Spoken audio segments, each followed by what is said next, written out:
From the New York City area, welcome to the Badass Counseling Show, where the master badass himself, Sven Erlandson, takes you deep and gives balm for the soul, baby.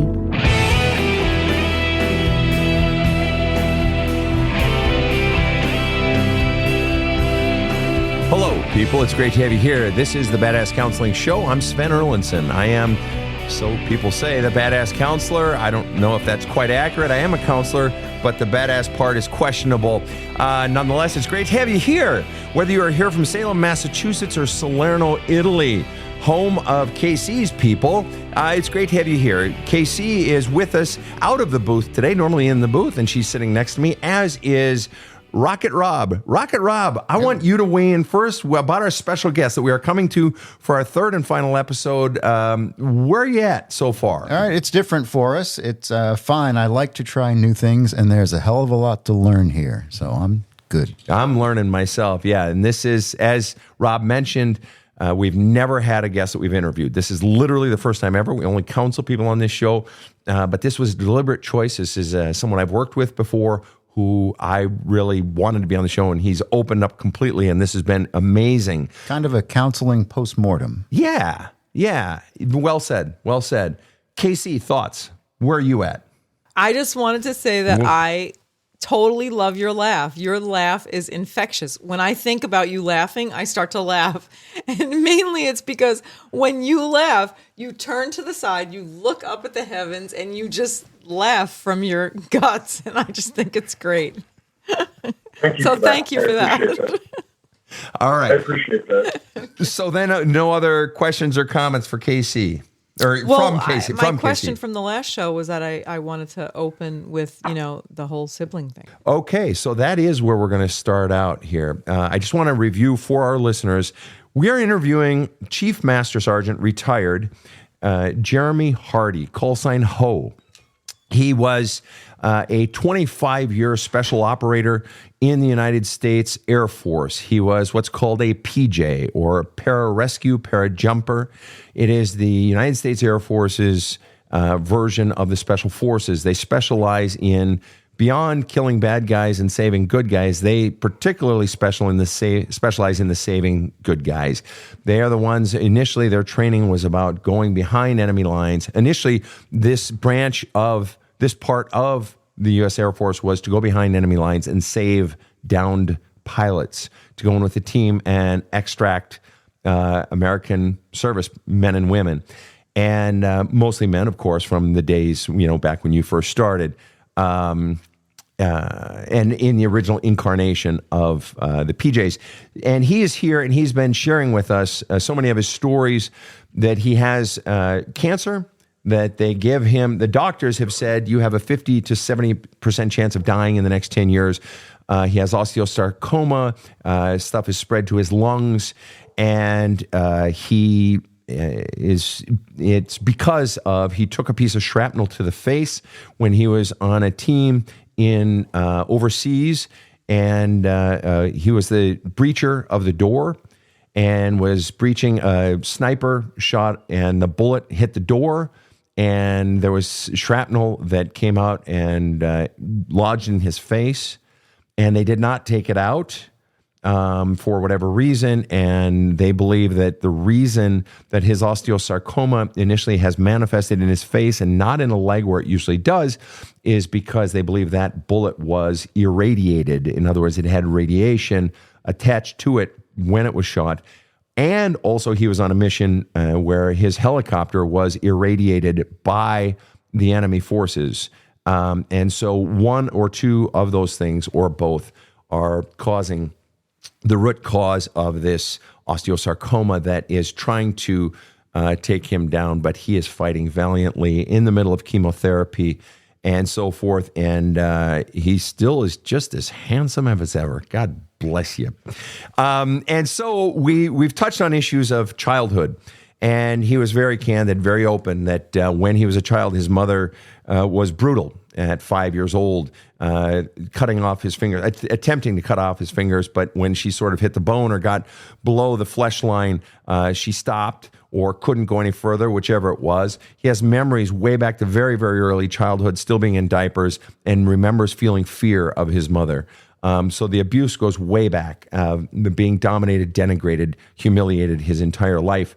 And even at one point when he was expected to clean the house, at one point she made him lick the toilet bowl because it wasn't clean enough. And of course, the story at 13 years old when he's coming out of the shower and she just walks into the bathroom, points at his penis and starts laughing. So we've got massive childhood trauma. And I want to start with KC's question, this whole notion of sibling.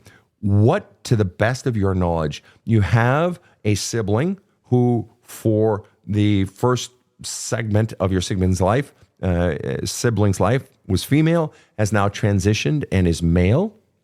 And initially you being the guy that you were, it's like, oh, wow, this is weird, whatever. But it's like, well, I want to seem cool. I want to seem progressive. So I'm going to sort of begin to embrace this a bit. And I want to get to that whole thing. And you had said, I'm not woke or anything, but this is, it's my sister. And, and I want to say, and also just in life, you want to seem a little, like, hey, I'm an open thinker. I'm open to my sister and so forth, in a loving way. But before we address that issue, I want to address what was going on with your sister, to the best of your knowledge, in those horrific years of upbringing. Was she being abused as well? Was your mom just as violent, just as heinous with her, to your knowledge? To my knowledge, I don't remember Joy ever raising a hand to my sister growing up. And I can remember, like, he is 3 years younger than I am. And I can remember, like, the umbilical cord coming off. So I can remember a long way back. You remember her? Okay, so you remember her since she was a bitty baby. Now he. Okay, right. And right. So you have lots of memories, and to the best of your knowledge, you do not ever remember Alex, now male, ever being beaten or hurt by your mother. What about verbally? No. What about verbally? No. Wow. Now this was a man thing. This was about, obviously, my mother had a rough childhood and she was abused by a family member, and she had a hatred for men. And she took it out on her male child. And is it safe to assume that the one that abused her as a child was a male? Correct. I see. So we're seeing her unhealed childhood now being played out, taken out, her venom, her hatred, her insecurities, a lifetime of pain being unleashed on a child. Yeah. I mean, it's generational trauma. Very common. 100%. 100%. And so you even using that phrase, and of course you in the line of work that you are, to our listeners who are just tuning in for this episode, he is doing his work towards becoming a psychologist, and in his training, and he's counseled hundreds and hundreds and hundreds of hours and hundreds of clients, and especially military and first responders. And so you embrace the notion of generational trauma, that so much of who we are in adulthood is still the result, whether we acknowledge it or not. It is still a result of the shit from back there until we deal with it. Is that what you're saying? It's absolutely correct. And I'll tell you, Sven, I mean, I did my very best raising my children not to repeat the same stuff. But I'm human. Me too. I made some of the same mistakes. Me too. And worse in my case is my parents didn't make a lot of mistakes. I actually had really good parents. And anybody who knows them, KC knew my parents. I don't think Rob ever met them, but they were great parents. I found my own new ways to fuck up, but it somehow always tracks back. Even good parents can make profound mistakes. My mom would have been the first one to admit it. She felt guilt into her 80s and so forth. So you were mom's special fucking project, so to speak. Yeah. Was your father afraid of your mom as well? I don't think so. I just don't think he cared. He didn't care. Let me ask you this. Did you ever get the impression that your father stayed away deliberately? Like whether it's on weekends, he just... Okay. Unequivocally. So first of all, I will say, again, I don't want to besmirch my family, but my father has an amazing work ethic. And, he was a foundry worker, and he worked up to the manager and the supervisor. Like, he worked his way the hard way through hard work. Sure. Pouring iron. Hard work ethic. Not easy. Yep. Yeah. But when he wasn't working, he was either fishing or he was involved in a 14-year affair. No, well, there's that. So Okay. he just wasn't around. Sure, 14-year affair. I.e., I don't like my wife. I definitely haven't confronted my own childhood trauma. Oh, and then there's the war in Vietnam thing, all inside of your dad. And so basically the underlying message then that his little son got was what? Initially it developed as a savior kind of complex. For you. Right? Because when he came home, the beating stopped. Through work with you, particularly, just came to the realization that he was complicit in my abuse because there's no way he didn't know. I don't harbor any ill will for it. It happened. It's over. Anymore, right. Yeah, it's over.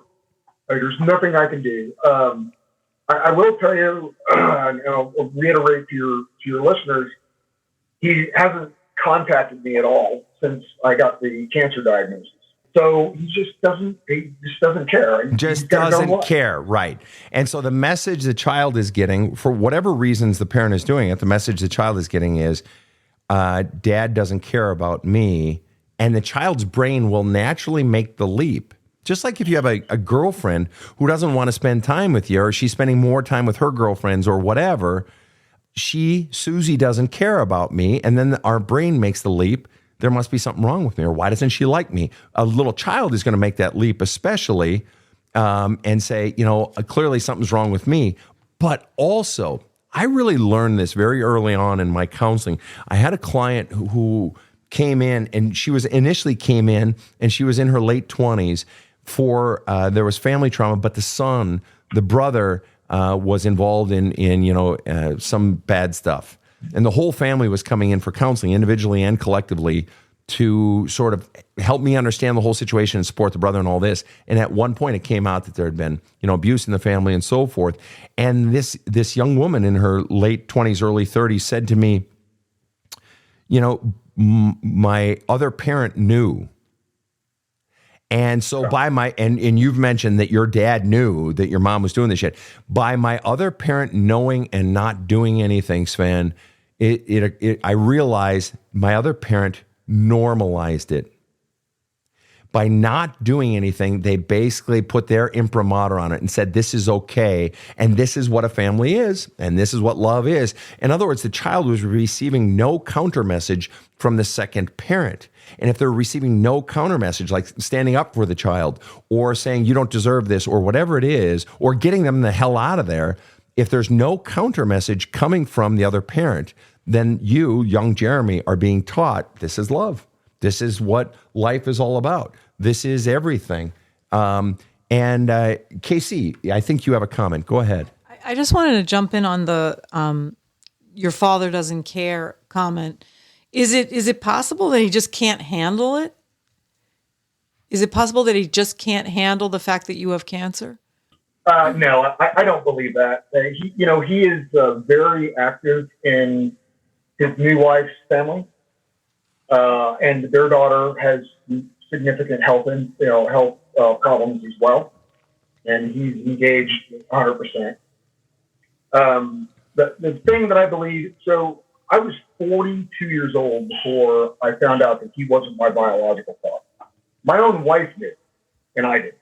Oh wow! So they thought I had bone cancer back then, and I was going to call my father and ask to get a biopsy and see if he did, bone marrow donor. And my wife at the time was like, well, don't do that. And I kept pressing why? And she said, well, it's not your real dad. So I called him, and I'm like, you want to hear what this crazy bitch just told me? And his response was, well, they finally told you. Wow. So, holy cow. To this day, I've spent some considerable effort trying to find out who my biological father is, to no avail. But the bottom line was he was going to marry my mother if I was put up for adoption. All right, so this is 1972, right? And I guess there was a 10-day waiting period. And on day 9, she talked him out of it.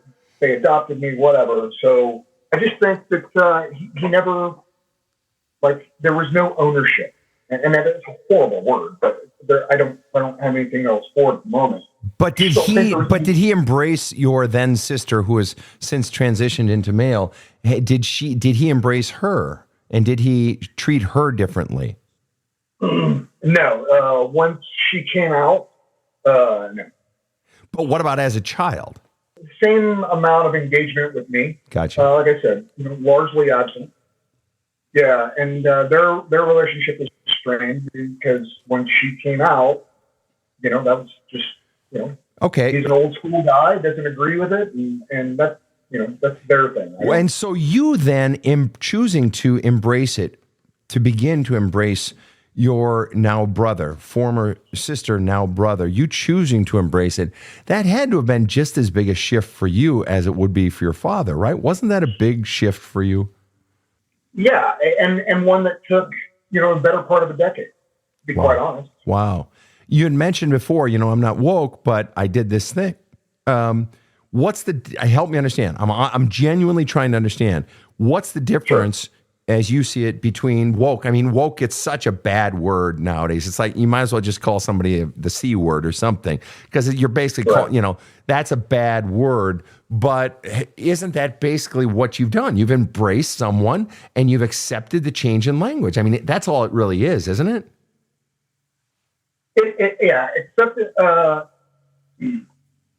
Accepting the change in language, like you said, and then just, it's none of my business who they want to love, right? And so I've kind of had to take that philosophy, and I have not had this philosophy for a long time. Right. Who you choose to love is who you love, and who am I to judge it? That's fair. That's very fair. And would it be reasonable to assume that if you were, if someone were to say, well, that's woke, you would hate that because you fear the idea of being called woke, right? Mm-hmm. You guys hear that? There was a cough and a pause. That's a yes, but maybe not. Do you want to move on? Should we move on? Yeah, we can keep going this. I'm just curious. What would be the price in your circle? And and you've already said I'm not woke. I just embrace my sister. It's her fucking choice, his choice. Fuck it. And that's cool. And I respect you for that. God bless you for that. I'm just curious, as an aside, what would it mean, if somebody in the circles that you have run in the past said, well, you're being woke, Jeremy, what would that feel like? This is not going to be politically correct. Be you. Just be you. It's all right. Dude, that would be, it would be an insult to me. Fair. That's fair. I just finished taking this doctoral level diversity course. Okay. Hated every second of it. Okay. I don't believe in forced diversity. I don't believe in equity. I believe in equality. Fair. And I don't believe in forced inclusion. So it was torturous. But so I equate taking that course to the development of my relationship with Alex. All right. I go back to what I said. Who you choose to love is not my concern. How you choose to show that love is not any of my concern. How you dress or how you present yourself is not my concern. I've learned, as I've gotten older, judge people by the measure of their soul. Are they a good person or are they not? And then just leave it at that. Judge person by the measure of their soul. Are they a good person or are they not? I mean, does it have to be any more difficult than that? Rob? Sounds woke. And I'm serious. That is not an insult as far as I'm concerned. If you're sensitive to other people and what they need and what they love, what's the problem? It's become political, and I think that's a shame. It has become political. But you've been saying all along, you said with regard, the guys in the military that seem all tough, they are all good guy, who they have hearts, they love the people, and it's done out of love. And you talked earlier about how men, with regard to sex, that they can be hurt by a woman's words or having sex withhold. And for a man, it's more about emotions, whereas the fear in domestic violence for a woman is about the physicality. And so you've made so many references today about the emotional side of men, the feeling side of men. And that is just, whatever we want to call it on a political level, in my work, that's badass. Yeah, and let's have a Bud Light. I fucking love Bud Light. I'm sorry. I go back and forth between Bud Light and Miller Lite, and I hate saying I love Miller Lite because I'm from Minnesota. I'm not from motherfucking Wisconsin. That's Wisconsin beer. But alas, I can't cure all the world's ills in one fell swoop. All right, so here's where we are. So just don't tell that to Ted Nugent. Don't tell that Ted Nugent. I love Ted Nugent's music, man.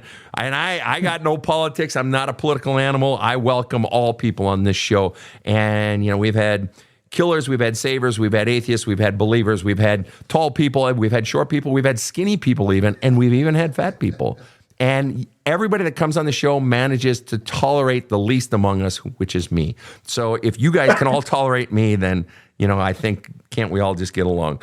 All right. So here's where I want to go, though. Or thank you for telling us about your sister. She got different treatment. All right. There are 3 things left that we have not discussed, Jeremy. And actually, the first one I want to address immediately. You have in your psychology practice, in your own healing and growth, before you came to me, whatever it was, year and a half ago, whatever it's been, before you came to me, you had already been doing healing work in natural medicines. You've been involved in what's called entheogenic medicine. Now, what you've done work with is ayahuasca. And I want to hear about that and the work that you're doing, but I also, in the second half of the show, we're going to hear about shame, and we're going to hear about one particular incident in your service, the shame and the death of a very dear friend of yours. And so we're going to come right back right after this. A reminder that the views expressed by our guests are not necessarily the views of the Badass Counseling Show, its producers, or any related entity. My best friend made me listen to some podcast, said it had blown her away. So we listened to a lightning round of the Badass Counseling Show together. All I can say is, wow. First podcast I had ever listened to. Now it's my addiction. If you haven't done it yet, you need to subscribe to the Badass Counseling Show. This show provides soul counseling intended to entertain and inform, and is not medical advice.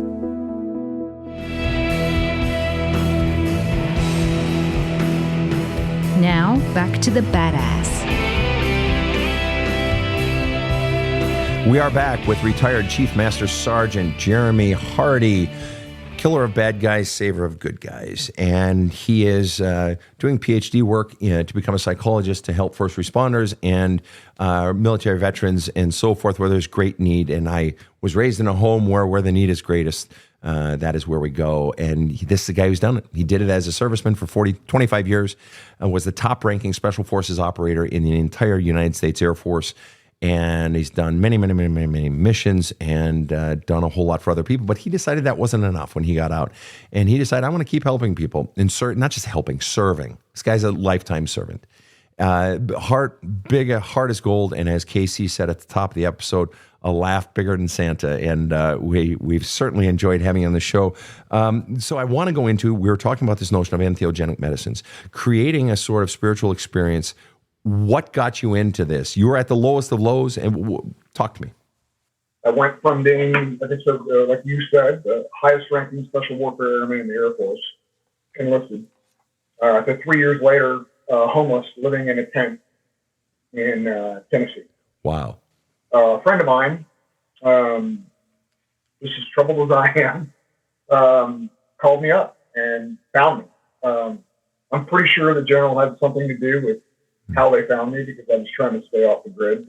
And just for the record, the general in the first episode, this is General Goldfein, who went on to be the Air Force Chief of Staff, Chief Master Sergeant, saved his life when his F-16 went down. He was the lead of the team that went in, extracted this man who became General Chief of Staff. And you think General Goldfein was behind it. and continue your story, please. So they found you. You're on the street, I assume, addicted to the bottle. Is that right? I was it was box wine, but yeah. Hey man, good hooch. Remember your roots. Okay, go ahead. Yeah, I was drinking very heavily back then. And this guy got a hold of me and said, I'm flying you, like, I've got an Uber. I know where you're at. You're going to the airport. I'm flying you to Orlando, and you're going to do this thing called ayahuasca. And it was a veterans-only retreat. And the very first time that I sat with the medicine, I was able to consolidate one of the worst moments of my entire life, one of the worst combat traumas of my life. And that led me down a journey to explore ayahuasca more, explore other entheogenic medicines, the history, the richness. I mean, we've been doing this for thousands of years. And I was borderline suicidal. Borderline suicidal, okay. Yep. And through my work with the ayahuasca, that one weekend, I walked away a different person. Wow. And so from then, I wanted to learn more, and I wanted to propagate the use of ancient plant medicines to heal people. Wow. And, and in that time, and that was 2018. So in that time, at least twice a month, I've sat with a medicine, and I've watched men and women heal from horrible trauma. Stuff that I couldn't do in the clinic in 10 years. I watched happen in a weekend. And so it took to my heart, and it was something that I wanted to, continue to educate people about, and definitely get veterans and first responders, Agape Heroes Foundation. And so in your work, you are attempting to fuse traditional psychology with entheogenics. Have you ever even had a class on entheogenics? Not on entheogenics specifically. I mean, we're using ketamine. That's pretty mainstream now in the clinics. So obviously, I've had instruction and teachings about ketamine. MDMA is coming on board. Psilocybin, which is the active ingredient in magic mushrooms, that's about to get FDA approval for treatment. So I just became more and more involved in the different entheogenic medicines. Yes, they are psychoactive. So there's a stigma associated with psychoactive medicine. But we also have stuff like Kambo. Kambo is it's a detox that's derived from the Amazonian tree frog. It's a detox, you said? Yes. So with Kambo, they'll make small superficial burns in the skin, and then we rub the toxin into the burn, and all of the organs in the body immediately start to excrete all the toxin, and you purge those out, which with my cancer I'm doing quite frequently now. So it's not just we're not just sitting around drinking ayahuasca.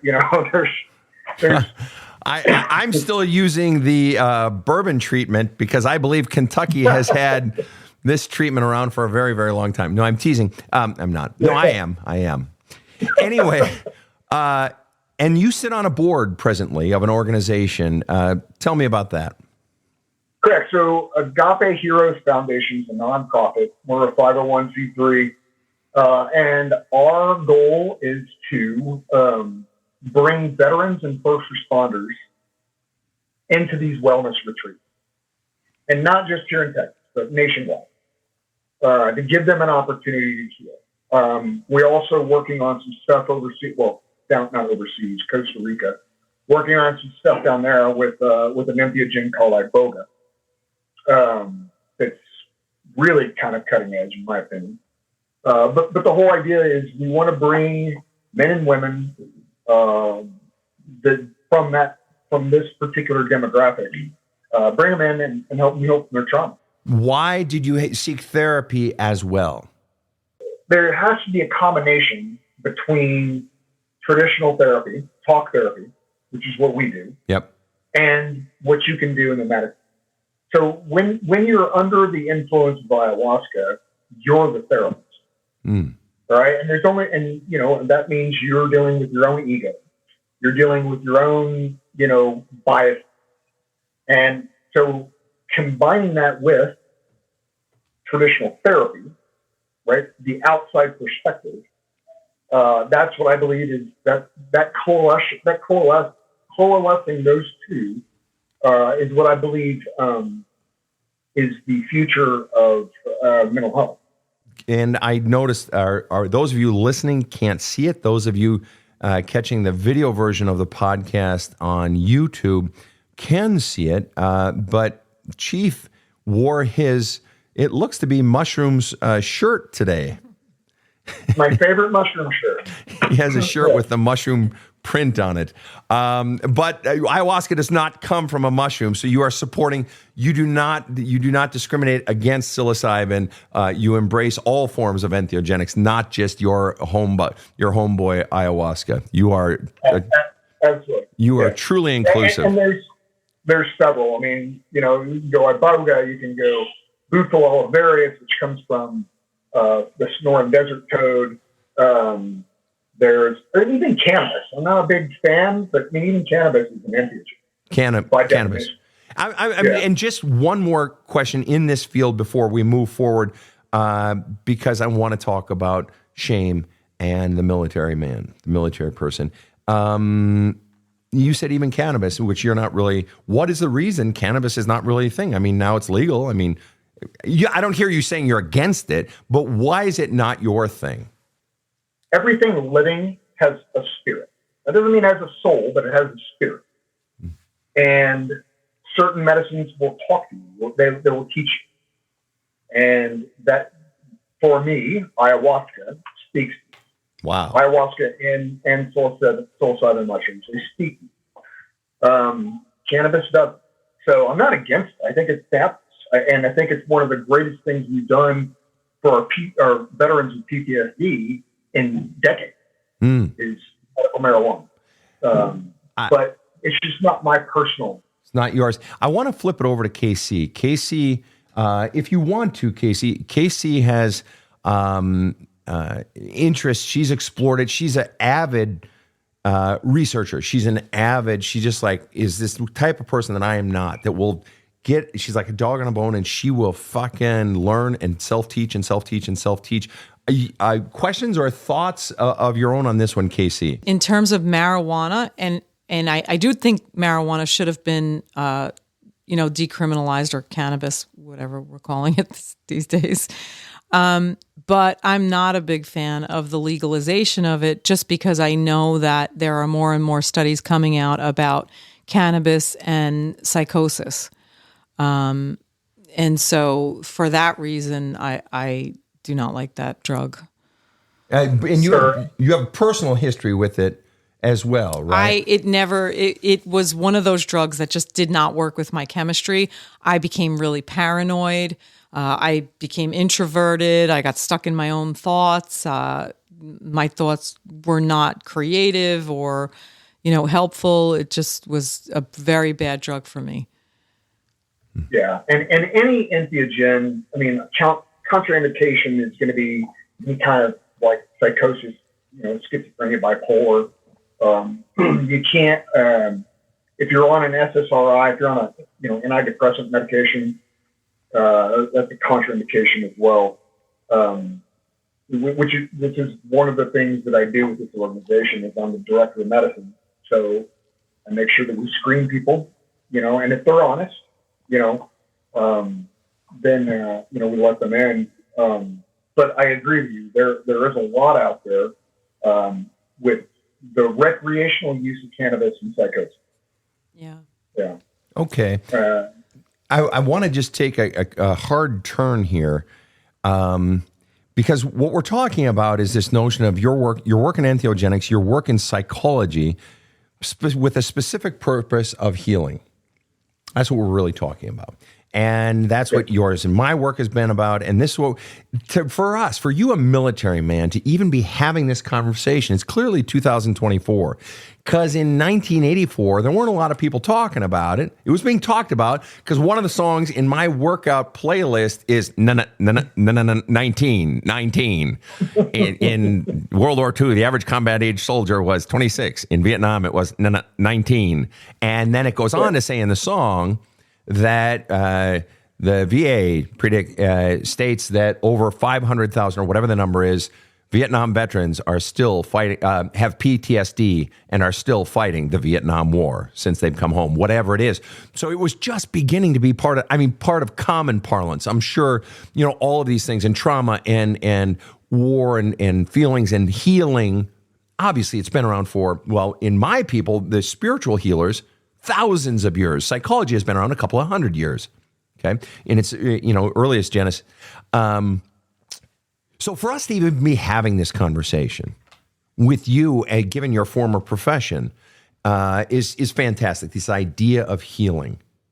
And I want to know, apart from the mother wound, which you say generational trauma is real, all healing ultimately goes back to that. All trauma, it all tracks back our who we are as adults. We can pretend and say, oh, no, fuck that shit. Quit blaming your parents. But it's bullshit. It's bullshit that it all does track back there. And the only way you can ultimately stop blaming your parents is by giving that child permission to blame the parents for being so fucking horrible to the child and whatever they might have done, whether intentional or unintentional. But here's where I'm going with it. This notion of healing, what are we healing?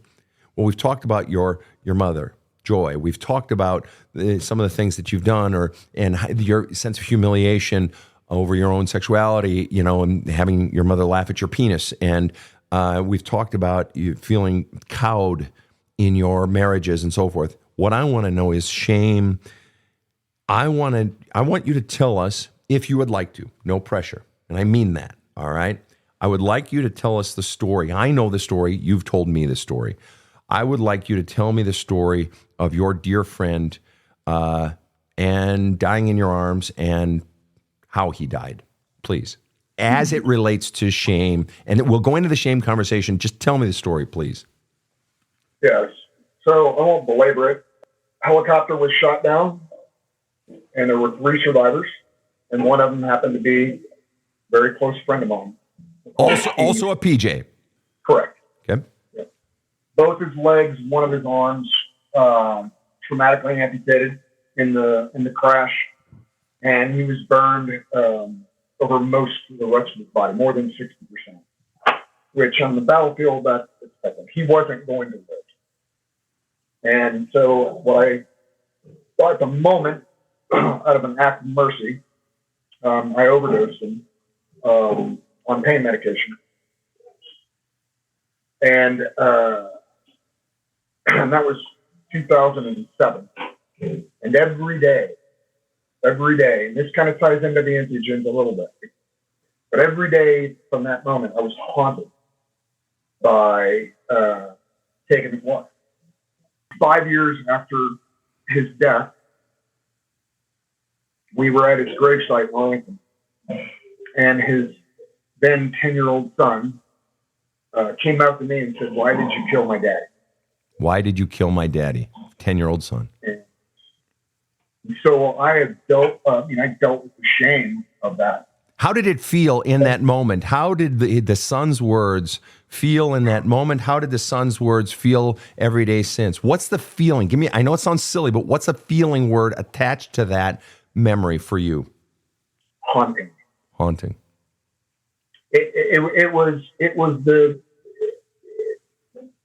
It crushed my soul, and it took me years to recover from just that little boy's statement.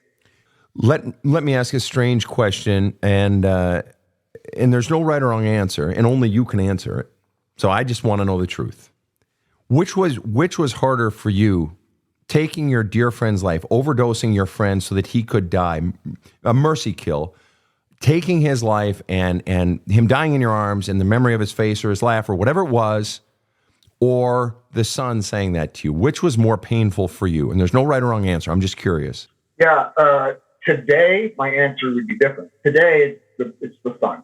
I won't use his name, but it was his comment, his question. It was innocent enough. Of course. He's 10 years old. Of course. Yeah. Because I've since been able to heal from the actual event. Let me ask you, in that moment, so he had lost 3 limbs, I believe you said, covered in burns over 60% of his body. You're there with him. He is communicative. Is that correct? He could communicate. Correct. What did he say to you?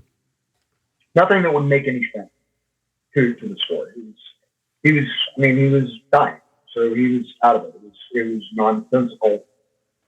But it was the look in his face. When you watch the life leave somebody, it like there's no other way to describe it. You see it in their eyes. And it was that look on his face. It was like, thank you. It was almost like a thank you. Like you could tell that he was being relieved. That's taking away his pain. But it was watching the life leak out of his body, and that still to this day, I'm good with it now, and I'm okay.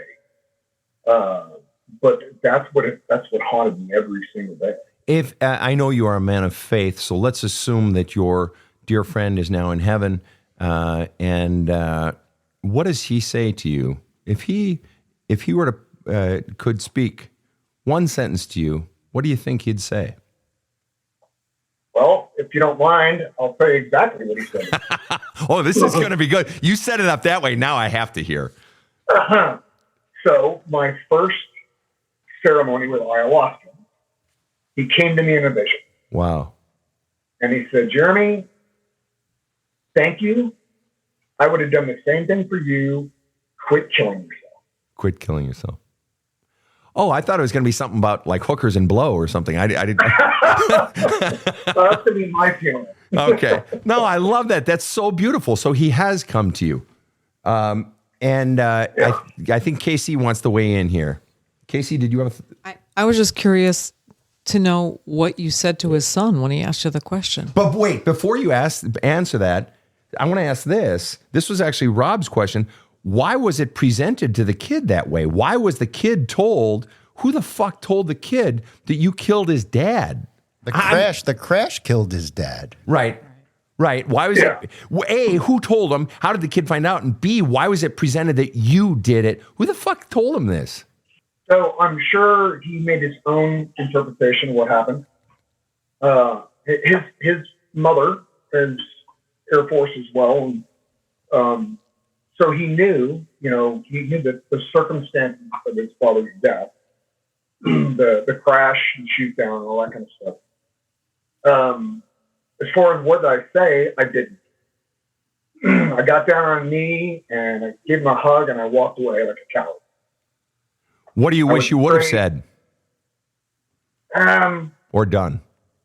Yeah, you know what? I don't know that there's the right thing to say in a situation. Then why do you deem yourself a coward in that case, Chief?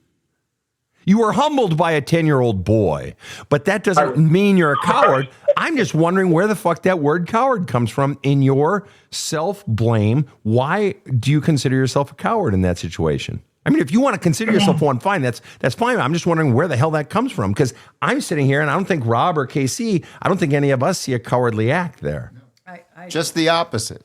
Yeah. Right. Sven, you tell a story of when you were a kid and your siblings would shoot a grackle and not kill the grackle. They'd wing it or clip would be it. Right. It would be an accident and it wouldn't quite die. And then they would leave the grackle for you to kill. And I don't even know how a human finds the strength other than, and this goes back to the first show where we talked about people like you having extreme love inside of you in order to do such a deed.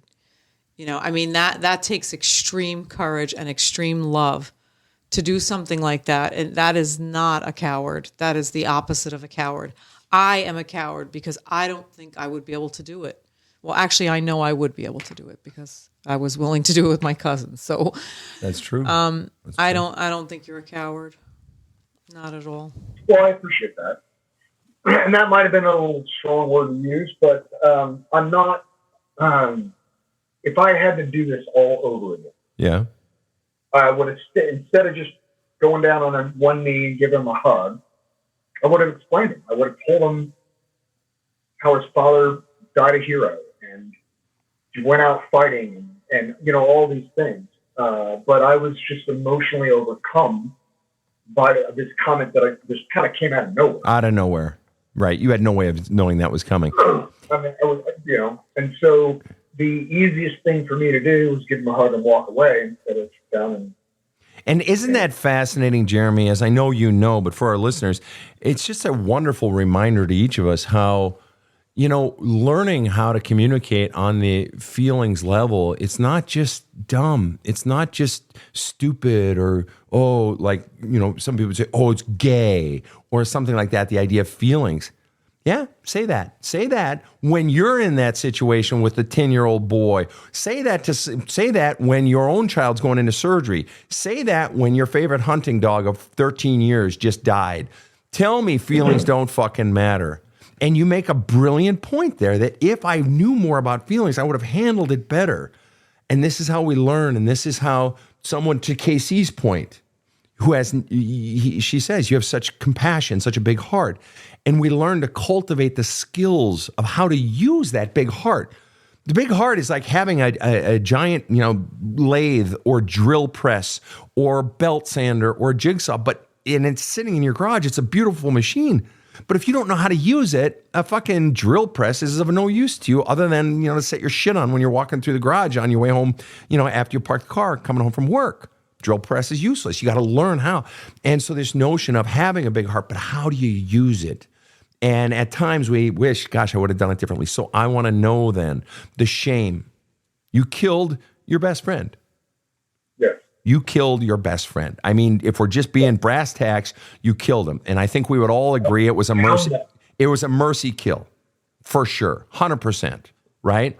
And especially the burns part and the limbs and wow. And you saw the look in his eyes. That made the decision for you. And the shame you've dealt with since. In all of the shame, what has been the role of faith, which I know is important to you, and the entheogenic medicine and therapy, which is also important to you? What has your shame, tell me about what has happened to your shame? Yeah, well, unfortunately, that's not the only story that I have like that. So shame has been an issue for me for a couple decades. Mm-hmm. And, you know, I dealt with it by drinking. That was, you know, I just numb my feelings, whatever.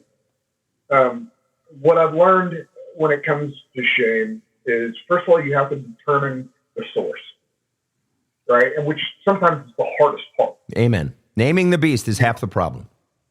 Right. And then once you determine the source, there's different ways to deal with it. You know, with traditional talk therapy, we do just that. We talk through it. You know, we'll do stuff like you espouse, like writing letters to them, meditation, all this, you know, entheogenic medicine, you know, seeing them vision, all this kind of stuff. But at the end of the day, you have to own, my opinion, you have to own your shame. You have to be able to look yourself in the mirror and go, I'm a dirtbag or I'm not a dirtbag, and here's why. Or I've done dirtbag things. Even if I'm not a dirtbag in my essence, I've done dirtbag things. Go ahead. Fair enough. But the bottom line, you know, to be making a short story long, is own yourself. Like, and that's the thing about shame, right? So, and this is what I tell my clients, and this is what I've seen in my men, and this is what I've seen in myself. Something as simple as looking yourself in the mirror is hugely telling. Hugely what? Hugely what? Telling. Telling. Looking yourself in the mirror is hugely telling. Correct. Because if you don't like what you see in the mirror, then there's questions you start asking about yourself. And keep there's digging. Reasons why. And I'm not talking about body dysmorphia. I'm talking about if you don't like the look of your face in that mirror, there's probably a reason why. And that's almost always shame, guilt, negative emotions like that. And there are origins for all of that, as we've been discussing, and as our work has been about, is finding those fucking origins and then doing the purging work. Jeremy, we're sort of coming into the glide path here, coming in for a bit of a landing in this show. But before I turn it over to the meathead sitting next to me, both of them, I can only say that because I know I'm King Meathead. Before I turn it over to them and sort of ask them for their final thoughts or questions, I want to ask you final words that you have for either for my audience or a question you want to ask, or towards the people that this is going to reach, because we do have a lot, thousands and thousands, tens of thousands of veterans and military families and so forth that we work with on the show and that listen to our podcast and so forth. What are you really about? What's your message? You get the final word here, Daddy-O. Yeah, I appreciate that. And I wish I had some kind of cosmic thing to put out. I guess the one thing that I would say, I would just tell a random stranger off the street is it's not hard to be a good person. Just, it's not hard to be a good person. Like, be nice to the person next to you and love yourself. That, I think that, and I still struggle with it. I'm not going to lie. You struggle with the self-love part. You don't struggle with being nice to other people. You struggle with the self-love part. And so you're saying it's both then? I think that's it. I think if we loved ourselves and we were nice to our neighbor, it'd be a very different world. Beautiful. Beautiful. I want to ask Rob and KC. I know they might have a question or a comment. KC, I'm going to ask you first, and then Rob, I'm going to turn to you for any final thoughts or questions. Mine is just a comment. Listening to you have shame over these things that you've had to do in order to protect us or save your buddy or whatever. And all I can think about is that I am a woke vegetarian pacifist. And you are, still love you. You are the American hero that allows me to be that person. Wow. And so thank you. It is not lost on me that I get to be this gentle person because you go out there and you do all the hard shit that allows us to be that way. So thank you. Thank you so much. I very much appreciate it. I do. Rob, final thoughts or questions? Yeah, thanks from me too, Chief. I always appreciate hearing other points of view, other experiences that I have absolutely no knowledge of, and it helps me be a better person. So you've done me a great service, and I thank you. And before I sign the show off here, Jeremy, you're a dear friend, and I love you very much. And I mean that. And we've had the I love you conversation, and I know we both mean it and feel it. The gift that you have given to our listeners, and you've taught me. I wrote a couple of notes. I got 2 clients right now that I'm thinking of that I want to watch part of this segment or the whole thing. And then one other thing you mentioned, and military folks, now I have more resources to direct them to.